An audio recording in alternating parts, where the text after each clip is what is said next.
Shove it, man! Shove it, squad. I hold my hands up. This whole week's been a bit of a punch to the gut. That stupid World Wrestling All-Stars video made me rip my feathers out. I also went to a funeral and the Impact Plus website. Jesus, the Impact Plus website is so bad. This website is the reason bricks were invented. This website is the reason fertility rates are dropping in Bridgewater Bay. This website is the reason we might have World War III. I don't want to watch a gorilla advert every 5 minutes, and it runs for 3 minutes every time and it's completely unskippable. So if you can't tell, I've had to make a last minute change to today's planned video. And instead, we're doing a Patreon request from Harry Johnson. If you want to make the Hawk squawk, sign up today. And of course, if you know a wrestler who can do the J-O-B to the H-J-W-K any night, any day, ha ha! Shove their name in the comment section, Jack! Okay, Ultimo Dragon, did the Fed make him fall off the wagon? Now I can clearly remember the hype for this guy coming to the WWE. A year earlier, Rey Mysterio had arrived in the company and they possibly had even more success than they expected with him. So it would make sense that Ultimo Dragon could have similar success. His debut in the company was hyped for ages, and by the time he arrived, teenage me was buzzing for it. And then, he just seemed to quickly disappear. Dragon's dreams were to wrestle in Madison Square Garden and also to compete at WrestleMania, so we'll have to see if those dreams come true. Before the first match, Rey Mysterio, the Cruiserweight Champion, takes a seat to watch the debut and hype it up a bit. Match 1, SmackDown, Ultimo Dragon. They have at least put some effort into his entrance, and he takes on Jeff Hardy's stoner friend Shannon Moore. This one is in Madison Square Garden, so that's one thing off Ultimo Dragon's bucket list. Both guys trade off in chain wrestling, then it all changes when Ultimo Dragon manages to spring out of a snap mirror attempt. He starts going nuts and running everywhere. He hits a cartwheel into a back elbow which knocks the stoner friend out of the ring. He can't hit a dive and he does a fake out. Shannon gets back in the ring to hit a drop toe hold onto the ropes. Somehow Shannon almost wins with a backdrop. The comedy team are putting over the Dragon big time, talking about all the titles he's won throughout his career. The match slows down for a while as Shannon locks on a sleeper. Dragon eventually fights it off and he jumps on Shannon's shoulders to hit a reverse hurricanrana. Dragon's rolling now with a spinning heel kick. Shannon tries to slow him down with a kick, but Dragon backsweeps him. Now the Dragon shows off his martial arts skills. His offense is all rapid fire. They're already hyping a Rey Mysterio vs Ultimo Dragon match, seems a bit early for that one. Now we get the move that Dragon made famous, it's the acai moonsault to the friend on the outside of the ring. It's still just a 2 though. Shannon desperately tries something in the corner which Dragon fights off. He hits a diving jawbreaker from the second rope. Dragon finishes the match with some knees and a wacky inverted DDT. Rey Mysterio and Dragon shake hands in the ring to continue the hype for the potential match, so a promising debut here which accomplished a lot. He won, he got some flashy moves in, and lots of hype and the setup of potential future matches. I'm giving it a B for his debut, lots of promise here. Match 2, SmackDown, US title tournament match, Eddie Guerrero vs Ultimo Dragon. This match could be really good to be fair, but unfortunately, it's not. It's way too short. Dragon does an arm drag which causes Guerrero to give him a bit of respect. Dragon completely has him for pace and he does that leg sweep from the last match, I like that move. The Dragon carries on with his rapid fire kicks. Eddie realises he has to do something quickly and he hits a belly to belly, closely followed by a back suplex. The match has completely turned now because Eddie hits a total world backbreaker. Now Guerrero runs at Dragon, he throws him out of the ring and kicks him through the ropes. Eddie's very concerned about his lowrider. Despite that, Eddie's able to stop the moonsault from happening. They come back to the ring where both men get some close pins. Seconds later it ends when the Dragon does a spin kick to the guts and he tries to follow up the springboard. Eddie sort of catches him and they roll around on the mat and Eddie rolls him up. 2-minute matchup and a pointless loss.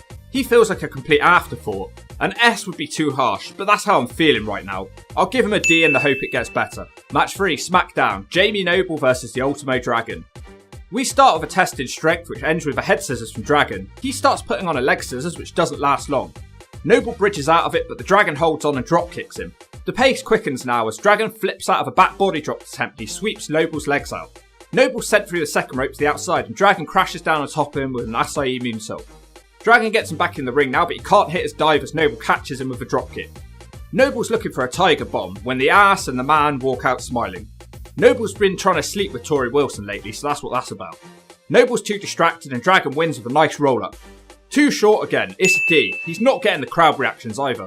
So I know we're only 3 matches in, but he's already been relegated to the C show Velocity.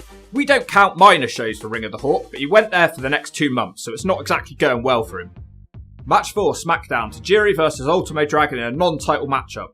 They both try to kick each other, it doesn't have much effect. Tajiri tries the handspring, but Dragon connects with a kick which does have an effect and sends Tajiri out of the ring. Dragon hits the Acai moonsault. Back in the ring, Tajiri turns the match around by dropping Dragon across the ropes. He tries a turtle whirl, which Dragon frips out of, and he's able to hit one of his own. Ultimo follows that up with a spinning heel kick for a 2 count. This is a very back and forth match, with Tajiri hitting a Michinoku driver. He tries the tarantula on the ropes, which Dragon powers off, and he drops Tajiri on his face. Dragon then gets a 2 off a roll-up. The Dragon wants to hit the inverted DDT finisher, but it's reversed, and Tajiri kicks him and then finishes the match with a buzzsaw kick. A good match, which was again way too short. Tajiri carries on the assault, but Rey Mysterio makes the save for the Dragon. Why did they bother signing him again? They hyped him so much just to use him as enhancement talent. It's a C. Match 5, SmackDown, Rey Mysterio vs Ultimo Dragon. They obviously have no plans for the Dragon. I can't believe they're just throwing this match away like it's nothing. Dragon gets the better at the opening exchange when he manages an arm drag and a clothesline. Rey isn't down long as he springs off the second rope with a crossbody. Dragon fights back with a bunch of kicks for a 2 count. The Dragon can't follow up and Rey gives him a head scissors and a low drop kick. Mysterio then hits a wheelbarrow bulldog now for a 2 count. Rey thinks he's going to put the Dragon away with a springboard dive into the ring, but Dragon connects with a weak looking kick. Moments later, there's a ref bump. Tajiri interferes in the match, he blasts Rey with a kick. Ultimo Dragon covers him for the 3. Tajiri wants Dragon to join his crew, but Dragon doesn't want anything to do with it. Another 2-minute matchup, a complete throwaway. This could have been great. That's not Ultimo's fault, but the fans don't give a turn about it. It's a D. Match 6, SmackDown tag. Tajiri with Akio and Sakado team up with Nunzio to take on Ultimo Dragon and Jamie Noble. Dragon gets in against Nunzio. Nunzio wants to kick him, but he's blocked and he has his leg swept out. Dragon then blasts Nunzio with a bunch of kicks before Nunzio takes him down and brings Tajiri into the match. Tajiri's upset that the Dragon didn't want to join his little crew. What a storyline we have here. Dragon does a Hurricanrana and tries to roll it into a pin, but Tajiri reverses that. Dragon keeps rolling through and blasts Tajiri with a kick. Dragon manages a big turtle wheel now. Tajiri goes out the ring, but Dragon can't do much as he's distracted by Tajiri's little friends. He gets jumped from behind by the buzzsaw. Back in the ring, Nunzio almost wins with a leg drop. Noble has to break up the pin. Dragon finally does something against Tajiri as he springs off the ropes with a crossbody. Tajiri quickly shuts him down with a couple of kicks. Somehow Dragon kicks out the pin on his own. Dragon's now completely isolated. He tries to get up, but he falls over. Nunzio puts Dragon on the top turnbuckle, but Dragon fights him off and hits the back, sack and crack. Say it twice or I'll give you a smack. Dragon's able to tag his partner in, but it doesn't go well for Noble. Dragon has to re-enter the match with a grazing handspring elbow to Nunzio. He also hits the Acai moonsault to the outside of the ring. Jamie Noble wins the match with a nice cradle. Probably Dragon's best match so far because they gave him a bit more time. His matches still don't have the excitement of a Rey Mysterio match though, despite some nice moves. This one's a C. Match 7, SmackDown, number 1 contenders battle royal for the heavyweight title. Dragon doesn't even get an entrance in this one, so he's pointless. He tries to kick the Big Show, which has 0 effect, and then Show just throws him out. Well, at least he outlasted one guy, Johnny the Bull Stamboli. Match is declared as a draw eventually in the end as both Cena and Benoit's feet hit at the same time. The easiest S to give all night all day, there's no need to spray. Back to the C shows he goes for another 2 months. Great. Match 8, SmackDown, 6-man tag. Rey Mysterio, Ultimo Dragon and Billy Kidman versus Tajiri, Akio and Sakada. Dragon will start this match with Akio, aka Jimmy Wayne Yang. They have a really nice trade-off to be fair, but the Dragon's unable to connect with a spinning heel kick and then Jimmy Yang boots him down. He tries a sunset flip, which Dragon rolls out of and he boots Jimmy in the head. Dragon brings Kidman in with a leg drop now. Dragon doesn't do anything for a while until he forces his way into the match, kicking Sakada to take him out of the ring. Dragon dives on him to the outside with a crossbody. Rey wins the match with a wacky DDT on Jimmy Wayne Yang. At least he won, but this match wasn't exactly about him. It's a D, not much to say. Match 9, SmackDown, 8-man tag. No one gets an entrance. Kidman, Funaki, Mysterio and Dragon versus Tajiri's crew and Jamie Noble.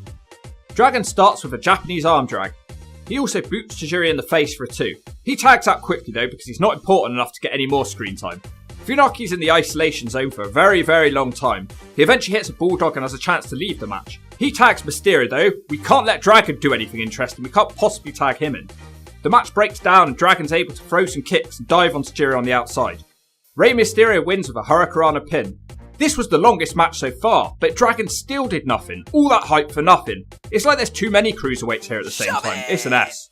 Match 10, final match. Oh, come on, it can't already be over. WrestleMania 20, Cruiserweight Open for the Cruiserweight title. The champion Chavo Guerrero versus Nunzio versus Jamie Noble versus Tajiri versus Jimmy Yang versus Funaki versus Jeff Stoner Friend versus the Ultimo Dragon. He's not even allowed to do his entrance now. He has to just sprint to the ring, no time for him. He also has a small trip over his cape. Versus Billy Kidman versus Rey Mysterio. Dragon starts the match with Jeff's friend.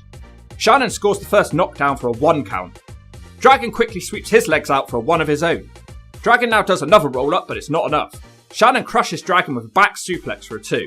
Jeff Stoner friend tries a corkscrew, but he misses. The Dragon then hits 1 kick, and for the second time in this video he manages to hit the inverted DDT for the 3.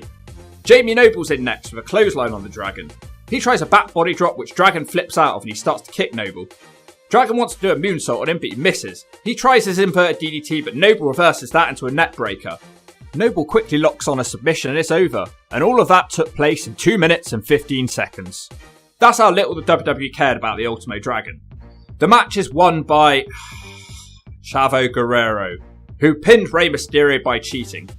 I'll give him a D because at least he beat Jeff Stoner friend, but even that's being generous. This match can shove. Ultimo Dragon would wrestle 2 more matches on C shows before asking for his WWE release and going back to Japan. So let's address everything that went wrong. They thought he'd be the next Rey Mysterio, but he just wasn't. The thing is, they were booked completely different. Yes, Rey had cruiserweight matches in his early days, but not exclusively. His first fucking pay-per-view match was against Perk Angle, so this made him seem like much more of a big deal. There was no effort put into making the Dragon look anything like other than a cruiserweight jobber. The second thing, Dragon thought his wrestling career was over in 1998 after botched arm surgery causing nerve damage. He even announced his retirement and didn't wrestle for the next 3.5 years.